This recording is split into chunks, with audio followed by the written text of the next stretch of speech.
money with the weather prediction, because at the very moment where they're getting into the cars and bolting in now, it's incredibly black outside. That's Alex Premer. He's already had great success so far this year, third in the Pertec Enduro Cup so far, but the big win, I beg your pardon, at Mount Panorama. Virgin Australia track map now, and Sandown Raceway, 3.1 kilometres around here, anti-clockwise. A little over half this racetrack is wide open throttle. There are 13 corners on the layout, 7 of them to the left, 6 of them to the right. The slowest corner is down there at turn 4, where Craig Lowndes had a little moment earlier in the day, and so did Luke Gilden. 2 very fast straights in its basic characteristic. They're both about the same speed value, and then high levels of complexity at both the north and the south end, with a very high speed run over the back straight. Distance to the first corner is just on 240 metres, and you can see that approach speed is very high. The run into that first corner is very, very bumpy.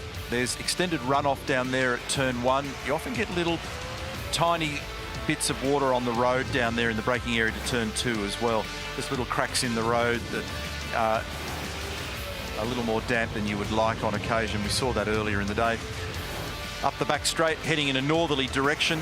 Again, 260 odd kilometres an hour here, over the top of the hill, and it's back a gear and flying down the other side into turn 9. Left-hander into the left-hander down at Dandenong Road. Second gear, pretty low speed down there. And then you start winding your way back towards the pit lane area. From 200 kilometres an hour, it's a right-hander, second gear, turn 11, short shoot here, where the cars are still hovering around 80 k's in the mid-corner. And the final corner really has not much in the way of complexity around it. So sectors 1, 2 and 3, and you can see that sector 2 is really all about the straight line run off the back straight. So this is the reason for the delay in the Toyota 86 Racing Series practice session. And Thornton has a huge moment in car number 71, and luckily the way the cage has been constructed in these cars, he gets to walk away from this one, but a head-on impact with the guardrail down there. It's 4 layers of guardrail, and this put a significant delay in proceedings here, so that poor little car is heavily scarred. And the hard-working senior officials down there and the engineering group from this organisation that run the place have done a huge job in a very short period of time to be able to put that back together. The last time that I recall someone going through the fence down there like that, he had to hitch a ride back with another competitor, Mark Scaife. And that maybe somebody that actually is currently speaking, young Neil, because my friend and colleague alongside me had one of the biggest shunts I've ever seen in that zone of the racetrack. Tore every wheel and everything off the car. It looked like a canoe after you hit the fence up there. It was a bath with a steering wheel by the time I finished. It was. And the lesson in life is you can't get around that corner flat out. No, you have to lift off. In a Formula Holden, in those days, you couldn't do flat. Yeah. And the other thing is that if you're going to hitch a ride with your mate on the side pod of his open wheel car, you need to hang on tight because he tries to throw you off at high speed. That was dangerous enough. I was an Uber driver that day. You were, and I'm still paying. So here's the radar sweep of what's going on around Port Phillip Bay at the moment. The wind from the southwest, and there's quite a nasty little cell just passing over this area at the moment, so it's very dark outside and there's a chance that it could rain. And what about Larko over there? You really need him as part of your repair process, don't you? How do you reckon he's going in that world? Well, I don't think he can go back to Queensland. No. I only half heard it because I was in conversation with Michael Caruso at the time, but I think they'll remove his passport. Yeah. Appropriately so. So a little shot of the background there. That was looking up towards the northwesterly direction. James Moffat saddling up in car number 55, the Super Cheap Auto Ford Mustang. And it'd be such a frustration for them now if they actually have to deal with wet conditions. But we also reiterate the point, we said it earlier in the day, we don't want to be the only group in Australia at the moment that don't think it's a good idea for there to be rain, because obviously huge parts of the country are going through awful trauma at the moment, particularly some of the images that I've seen up the mid-north coast in New South Wales at the moment. So our thoughts are with all those people that are being brutally weather affected and fire affected and drought affected. So though it might rain here at the moment, that's a welcome sign for lots of people. Larko? First thing I want to say, Scenic Rim Local Council in southeast Queensland, beautiful part of Australia, one of the best, most scenic councils you'll get in the area. I know lots of the guys and girls on the council, they're great hard workers, so got that dealt with. Seriously, it's a You're a beautiful, grovelling beautiful unit. part of the world. Go up there and have a look at the roads and the infrastructure. They do a great job. You smashed them. I was winding smashed them them. up. I was winding them up, and they know Oh, it. my They know. God. Now, listen, just let me jump on your point, MS. It is a really critical one. I was standing over there with Tim Schenken, getting in everyone's way. But it's some of the stuff you take for granted, isn't it? And I was looking and I saw, I reckon, 8 people there working on that fence. And you just forget that those people are standing around at every event we're at, waiting for that to happen so they can jump on and do that repair in an hour. Brilliant. Yeah, well, that is a really good point, Larko, because you've got to have those sorts of people involved in our business. We wouldn't be able to do what we do without them. And another big shout out to that group of people, Melbourne Racing Club, and all our recovery officials and volunteers. We always talk about it, and that was a very expeditious and efficient way of getting that repair made. And I've never seen a car go in there that hard, so that was very strange in terms of the circumstance in the Toyota 86. Unusual angle. It was. And those cars have got a roll cage in them, not dissimilar to the way in which a supercar is constructed, with the cage going all the way out to the turrets and the front and rear suspension corners of the car, and a comprehensive cage and cell throughout the cabin of the car and around the driver. So it did a mighty job. And so the driver all okay. And this is the area of the racetrack of concern, turn 7 and 8. And then if you do get it wrong there, you can clip that inside curb there, which I've seen people do on occasion as well, and get it a bit wrong. And we've already seen a number of people down in the gravel there at turn 9 earlier today. So we're back in business now, everything under control. Our 30-minute session is underway. Track's green, skies are dark, and co-drivers are aboard the cars. We'll see what they can produce now.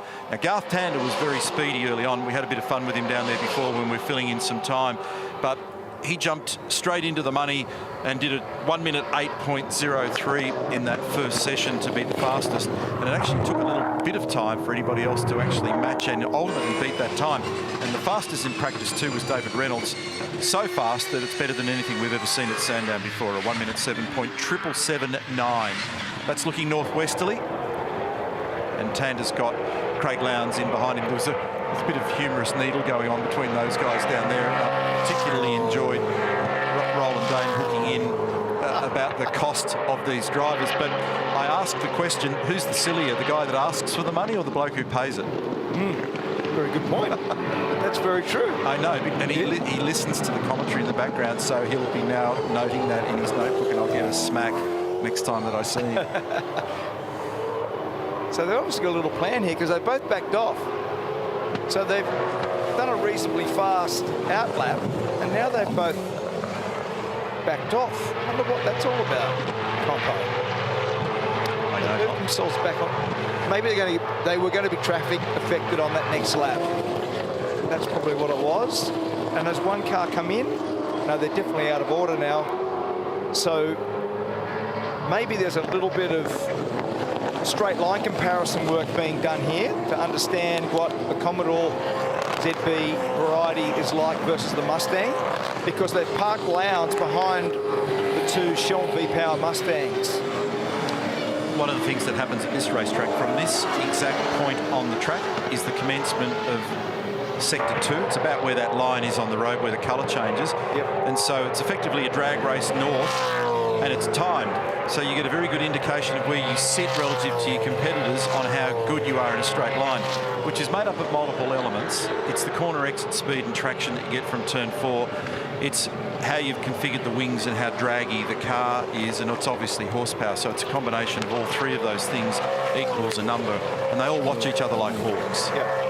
And a lot of people have said through the course of history that the back straight at Sandown is Australia's best dyno, because if you're in the grandstand sitting opposite and you're looking at the cars going up the hill, you can watch the gap either expand or decrease as a consequence of either who's got less drag or who's got a better engine. So the slipstream effect is probably best seen on this big long run up the hill. It's a fantastic place to watch race cars, especially if you're standing up here right there as they approach turn 6. Rihanna? Simone Di Silvestro, you've got a little bit of a sad face on this weekend, and I certainly do as myself. You've announced that you'll be leaving Supercars at the end of this season. Yeah, I don't doubt much of a sad face, but definitely, you know, a chapter closing a little bit here. But yeah, it's been pretty exciting 3 years and pretty fun to be racing here in supercars. So, but you know, my new chapter is going to be pretty exciting, joining Porsche and to go racing for them. So yeah, I'm pretty excited about that. And you never know, you know, like the Enduros, there's still a possibility for me to show up if one of those guys would hire me. So I don't know. So we'll see. You know, keep the door open, or a wild card for sure. You know, especially with, you know, Harvey Norman having been involved the last like 5 years. So yeah, we'll see what happens. Never say never. So you're running around up and down pit lane trying to hand out some resumes and hoping to fill up an Enduro job next year? Yeah, well, I do try to, you know, so they don't forget me. So, you know, especially down that pit lane. So, so yeah, we'll see. You know, we never know. Thanks, Simona. Thank you. She's been a wonderful asset in the supercar paddock in recent years. She's only 31 years of age, and just recently in New Zealand, career best 7th for her at Pukekohe, just outside Auckland. So it would be a shame if it's bon voyage and we don't get to see her again. So hopefully she'll come back in the capacity of an endurance driver at some stage, or who knows, as she said, never say never.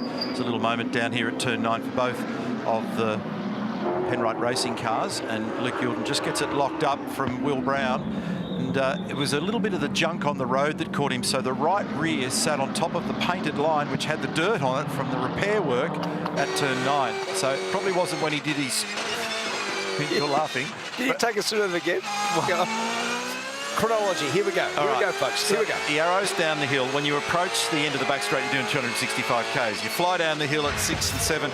On the run into turn 9, you're actually doing about 200 kilometres an hour. You've got to slow it down in second gear to just on 80-odd kilometres an hour. Insightful. However, when he did that down here, you can see that there's a painted yellow line. It's a big glossy mark. And on top of that, there's some dirt. The dirt's there because of the repair to the fence from the Toyota 86 qualifying session.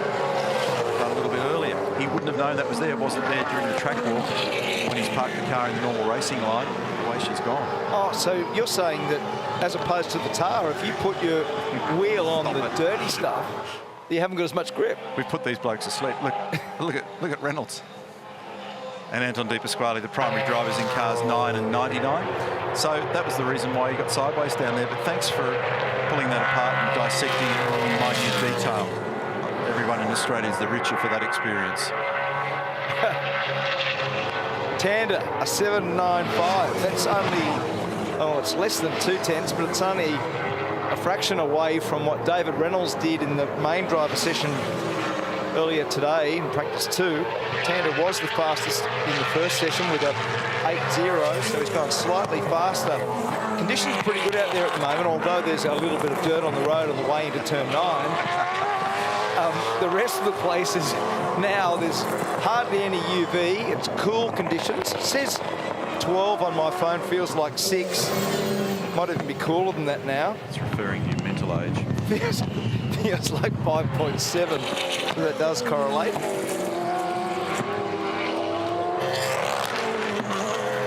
It's you. I knew you were going to do that. Some work going on inside the Sticky Brothers Racing garage there as well, the Boost Mobile car. So car number 2 on screen there was Warren Lock briefly. And they were pretty strong earlier in the day in the co-driver session, winning appliances on the car. And the Mobil 1 entry being presented in the 1999 livery of the Holden Racing team of Mark Scaife and Craig Lowndes. It's actually having a fair rub on the guard over the top of the hill with the load on it down there. A little bit of that dirt's cleaned up on the approach to turn 9 now as well. Tander, 7.95. Alex Davison, 8.32. Alex Kremer, 8.33. Michael Caruso, 8.33. Randall, 8.34. Dale Wood, 8.38. We take Tander out, who's got a gap of 0.36 over first to second. The rest are so close. Lowndes has done an 8.39. Will Brown, 8.44. Jack Perkins, 8.52.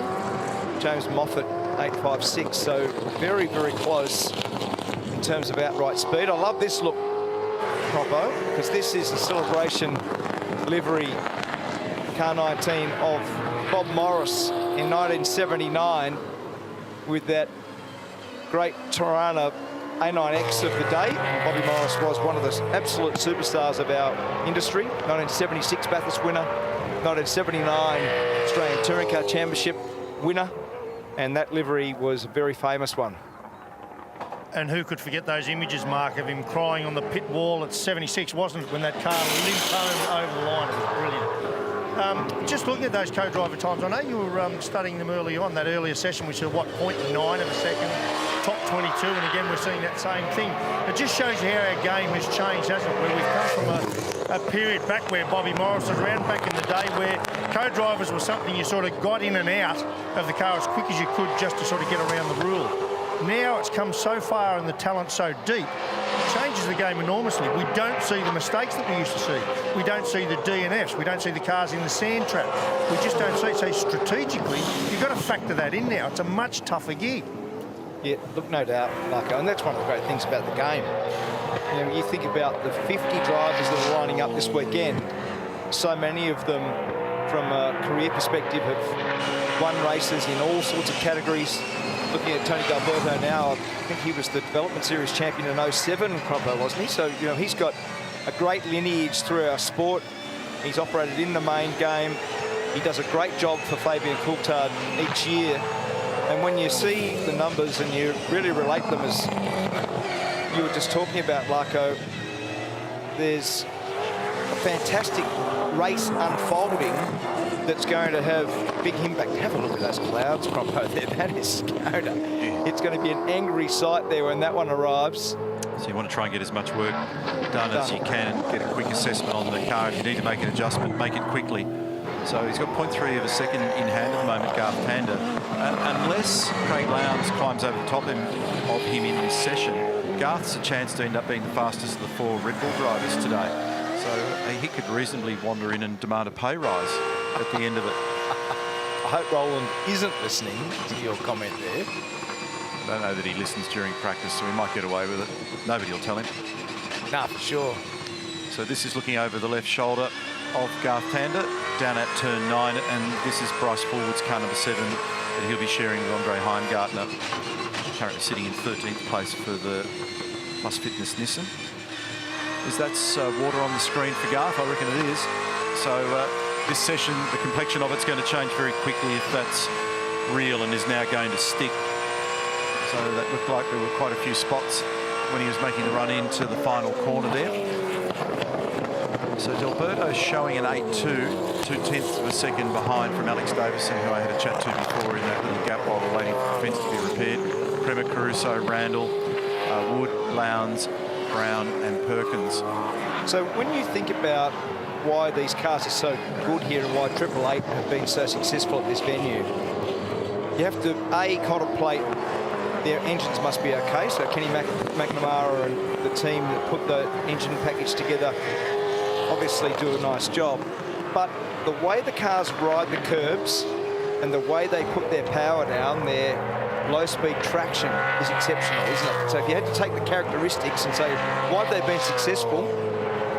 Probably right up there, isn't it? And for quite some time. It's not a new trick for them. They've been pretty solid here for a while. In fact, generally speaking, in the endurance campaign, they become a real threat to everybody, don't they? Yeah. So back to car number 22. This is Jack Perkins here, driving with James Courtney. Melbourne boy, great shot this one. Love looking over the top of the driver. You can see the data, you can see the movements of feet and hands. Gives you an idea of what's really going on here. This is the run up the back straight, heading north. 6th gear. Watch those numbers, just on 260, well, and almost made 270 kilometres an hour. A lot of understeer. He had to crank a lot of the wheel on it. It actually took him a while to recover it before he got clear of the curbing at 8. There was nothing left there for Jack. He understeered as far wide as you want to as you make that approach towards 8. Yeah, so it's got, you were just saying, a lot of understeer. So you can see him, watch him from a technique perspective. He turns the wheel and then it doesn't actually grip up enough for him. So it continues with a lot of steering lock on. And that was evident at the top of the hill. And then when you've made that little mistake at turn 6, it hurts you run down the hill in the braking zone for turn 9. Compromises the turn in for Dandenong Road. This is now Craig Lowndes. has a big bottom on the inside of that curb, doesn't it? Well, it rattled itself out of position over the top of the turn 6 curbing, so it's a sawtooth curb there, and if you hit it hard enough as you climb back onto the asphalt, it kicks the car, and that's what it did. So we see lots of weird things happen up there because of the incredible high-speed nature of it, and you can't always predict where these cars are going to land. So we've seen troubles at 6, 7, 8, 9. This is Tim Slade over the curbing at 2. And we've seen people running wide down here, not only this weekend, but over the years as they get into the dirt down there at 3. That's actually a little bit too much of that. Water, actually, that's dangerous. Because the next car that arrives, you don't know that's wet. So Jonathan Webb, car 19. So when you arrive the next time, whoever arrives there next, good luck with dealing with that. That's lucky that there's that big escape road off the end there now. It's actually dried up already, which is good. But as soon as you run the car so far inboard of that inside curve, the water that's been accumulating and puddling in that area through the course of the day and the last couple of days was then dispersed out onto the racetrack. Just having a bit of a sprinkle up there, which is not a nice spot. As we've both done it, you drive up that back straight, you flick the wiper and you go, I'm not really sure how wet that is. Well, the commitment there, and I've not only run up there in the race car, but I've stood up there for television purposes as well and watched the cars arrive. And the only way you can make lap time at this racetrack is to basically be about 1/1000 of an inch away from having a shunt up there. You've got to drive so deep and aggressive into that corner and be prepared to ride it out. I think one of the things about Sandown, and we haven't made the point in the call so far today, that you've got to have supreme confidence in the car here. You know, it's interesting at last weekend's US Grand Prix where the drivers were talking about their discomfort around bumps. It's almost laughable by comparison. You call those bumps? Yeah. These show you are bumps. bumps. Yeah. That's not a knife. Yeah, exactly. This is a knife. So the reality of this place is that you've got to learn to live with it. It's a very unsettling feeling, and so in order to be able to live with it, you need supreme confidence in your braking, that the car does put its feet on the road when you want it to, and it stays balanced and predictable under brakes and gives you the security that you're looking for mid-corner. But you've got to make all those allowances around the fact that it will move on you a lot. Yep. There's a huge amount of movement in the race car at this racetrack, particularly at the end of the back straight. And down here into turn 1, car rattles and rolls, and you're not sure, is that a bit of a lock brake or isn't it? You're trying to modulate the brake pedal.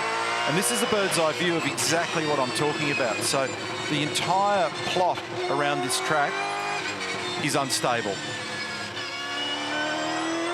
And some of it's self-induced, some of it because the aggression over the curb causes it. So one of the things that you have to do here is be careful about how much curb you actually use, especially, so remember Jonathan Webb up here? So have a look at this. Bumps, and right in against that there, that wasn't as far across, and over that little bump, then in the bumpy braking area, and try to get it pulled up, spear it across the inside curb, then use the outside curb to contain the oversteer, and then the little ripply bumps, wavy bumps that occur on the way into 11 and 12, new surface here. Don't bump that inside one because the last curb there unsettles the car too much.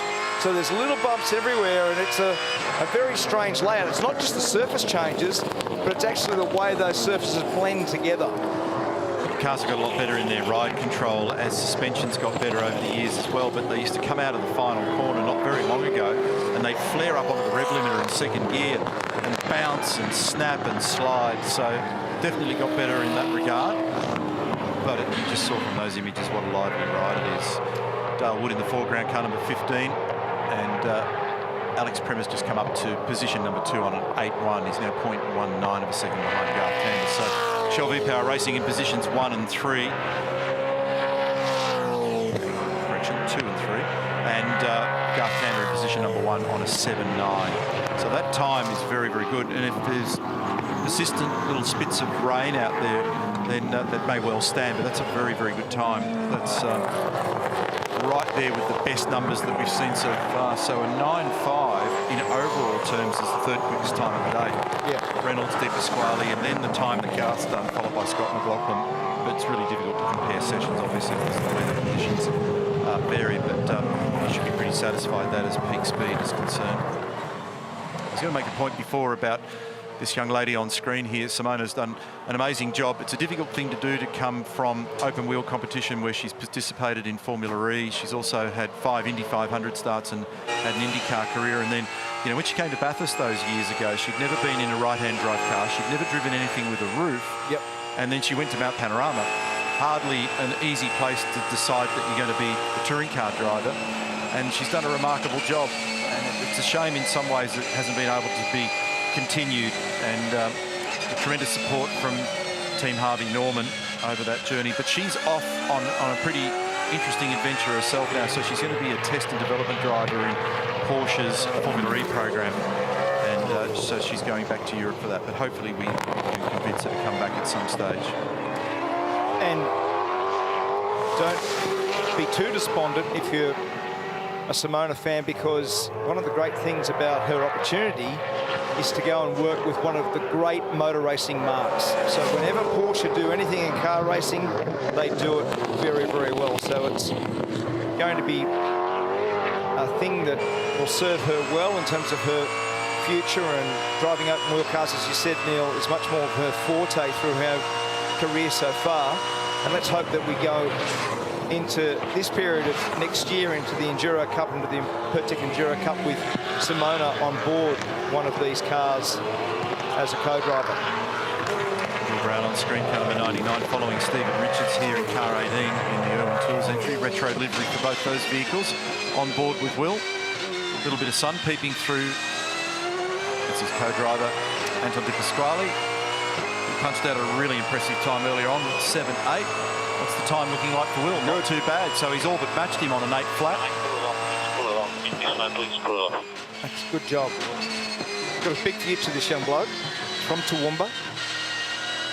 He's a guy that's been through lots of our progressions in terms of the pathways. He's only 21 years of age, and he's got a really nice demeanour about his racing. He's always got a smile on his face. He likes it. You know, you've always been a fan of the way he goes about his trade. First came into contact with him in the Toyota 86 Racing Series, where he was champion in 2016.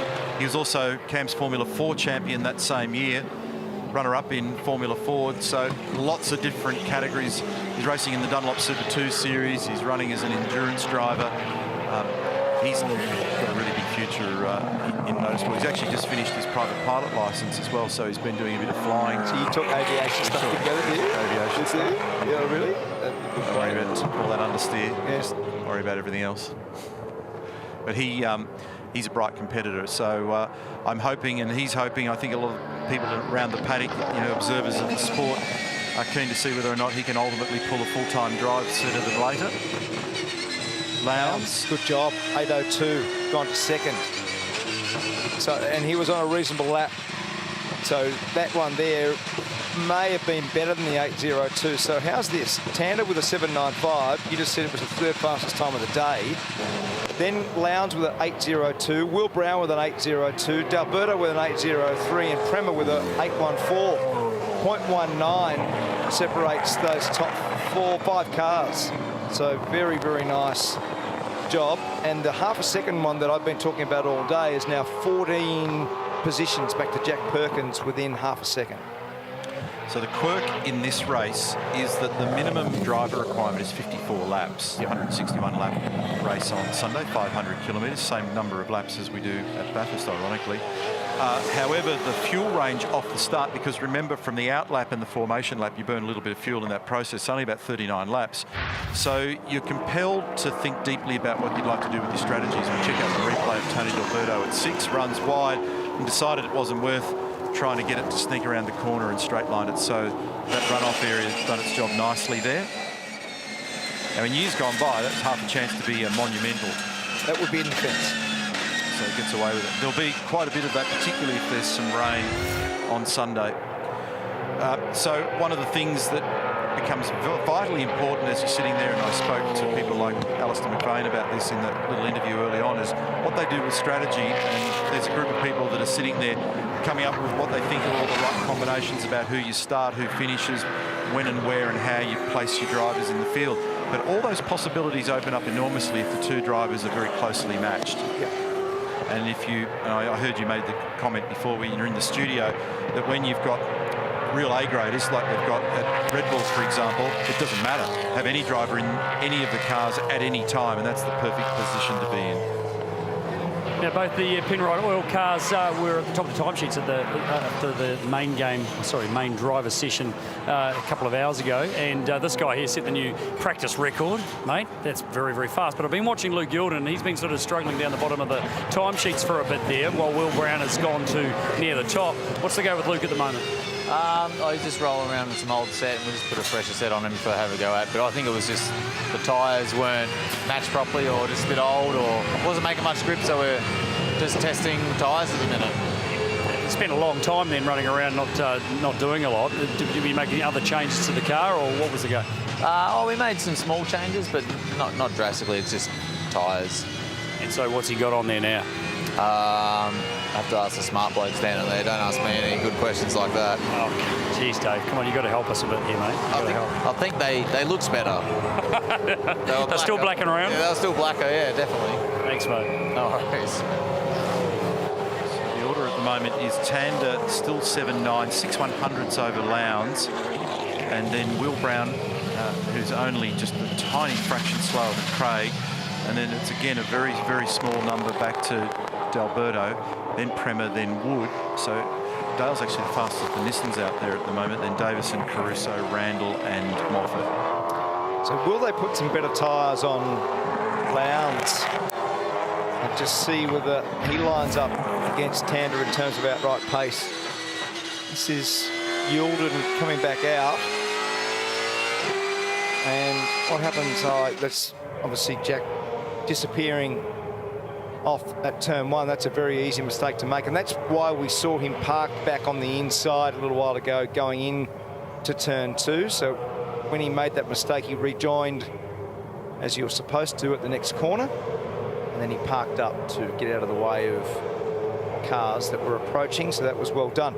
So Craig Lowndes has done his fastest first sector, only 0.03 slower than Tander. Dale Wood is also on a very good lap. So let's see what Dale Wood can do, because these Nissan Altimas have looked very fast this weekend. In fact, in the co-driver session behind Garth Tander was Bryce Fullwood and Dale Wood, second and third. He's just gone fastest. So Dale Wood's just done a 1 minute 7.94 to be 5 1,000ths faster than Garth Tander. That's an amazing job, and slides it through turn one. So beautiful work. So it reconfirms the pace that we've seen in these cars in the recent past. So it's no fluke. We've got real good pace in balance at the moment, haven't they? Back to Jack. He's now up into 7th place. Luke Gilden's jumped up into 8th on those better tyres. Lowndes went slightly slower. He did an 8.04 compared to his 8.02, but he's now done the fastest first sector. So look out for Lowndes to go better. As you said, Perkins up now. Thomas Randall's done a great job. He's come up 5 spots. Lowndes at the top of the hill here, and he's on for a very good lap. This is going to be close to David Reynolds' time if he can come off turn 9 without too much wheel spin. He had to turn it in reasonably narrow into Dandenong Road, but he come off the corner nicely. Oh, he's battling to stop Lowndes there at the final corner into the right-hander. He was right out sideways across the curb, gathered it up. What's it do? And it goes to the top of the 791. Not quite able to do that, but that was that little mistake in the final sector. But a nice job, Craig Lowndes. It's interesting to watch how much track he sacrificed into the braking area into turn 9, and the turn in also into the second last corner down there at 11. So he just does that thing that we talked about before. He sneaks it off the normal line and points it exactly where he wants it to be, but he doesn't lock the brake in the process. Yeah. Isn't it? And he's going on with it too. So the next lap that Craig's done to the first sector at least is better than his previous. Now the problem is the tyres diminish a bit as you go through that process, but that's a very good time. And so look at the numbers. If you look at it from a Red Bull perspective, Lowndes has done a 7.91, Tander's done a 7.95. There's nothing in it. So Lowndes now becomes the fastest of the Red Bull Holden Racing Team drivers of the day. What's this centre section now? I think it is going to be slightly down. So those tyres that you just spoke of, he will have used the rear tyre pretty hard. And he did go faster. He's a freak, isn't he? He was a 1/10.5 slower in the middle sector. Tony D'Alberto does a 7.89. Very good job. How good are the co-driver sessions so far? Half a second now separates 15 cars. Dale Wood, Tander, Perkins, Ash Walsh, very good job. Will Brown, we spoke of earlier. James Moffat's gone better. So he's into 8. Remarkable.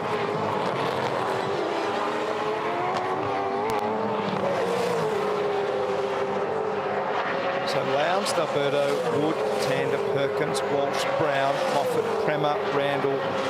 Forward, who's done an 8.26. It's 0.4 away from the fastest. What happens here with Warren Luff? This will be a pretty good lap. This will put him up somewhere near the top 10. It does. It puts him up 14 spots to 11th for Warren Luff. That now makes 16 cars within half a second. What are we looking at here, young man? Oh, a big moment. That's what we're looking at. James Moffat. That's about the 4th or 5th car that we've seen do that trick into turn 4 on board. Have a listen. Very easy to do. Yeah, so there's actually quite a roll call of people who've been caught on that curb. So really, it hasn't gripped up at all during the day. So there's, on my count, minimum 3 people that have been trapped down there. So it's very easily done. And some heavyweights have actually been tripped over down there. And it's happened before. So it must be particularly hard to negotiate that part of the racetrack. So everybody just trickling in now and completing these laps. Your point that you made earlier is really valid, isn't it, about just how crazy tight it is. So, you know, the first 10 you've covered off, but you've got to go even further back. It's all the way to the back end of the field across 1 second. I mean, that's a really intense session, and we got away with it weather-wise. So fantastic. So Lowndes gets home by just 6/100ths of a second over D'Alberto. And Dale Wood at one point was position number 1 in the Nissan. A really nice job from Tander and Perkins, Walsh, Brown, Moffat, Prema and Randall. That's the top 10. Then Caruso, Luff, Fullwood, Youlden, Davison, Muscat, Richards, Pither, Fiore and Smith. And then further beyond that, we've got Blanchard, Kostecki, Canto, Webb and Rouleau. D. Wood, well done, mate. Great job. You were so much faster than Rick Kelly today. How does that feel? I'm a heap better looking as well. Oh, that's okay, debatable, but anyway. No, the car's really nice. I love it here. I love this environment. It's me and him get on good. There's no in the A trailer. There's not too much car talk. It's talking everything but. No, I really enjoy it. We don't want to. No, you don't want to know. But no, it's really good. I love the car. It's feeling really good at the moment. So yeah, I haven't got much else to say on that. Not much more to say. We'll grab the boss then. Rick Kelly, come here. Can you just repeat for us what you did when he walked in before, the facial expression that you gave? Can you do that for me? Because it was pretty entertaining. I won't do it, but I'll tell you, I just smiled and nodded. Unreal job. I think it was second or so quickest in his session, and then I was 15th, and he's back into the top 3. So he's qualifying the car tomorrow. Quite clearly the problem's me. I was actually just looking at the data to him, but he's done an awesome job for the last 3 rounds as well. So good start to the weekend. We expected a fair bit more wet weather today, so pretty happy to have been able to tune it on in 3 dry sessions. Yeah, so just in that one then for Dale, did you tune a lot more considering that the weather was doing what it was doing, and what was the play there for you guys? Well, I had a few issues in ours with the handling, a few things I weren't happy with. So we tweaked the car a little bit and gave it to Dale, and it had pushed it too far the other way. So we just brought it back a little bit, and he seemed quite comfortable at the end. So really small changes making a big difference for us. Go get him tomorrow, boys. Thanks a lot. Thank you. Ash Walsh, it was trying to rain. It tried its best, but you got a nice clean run in the end. Well done. Yeah, thanks. It was obviously really good there.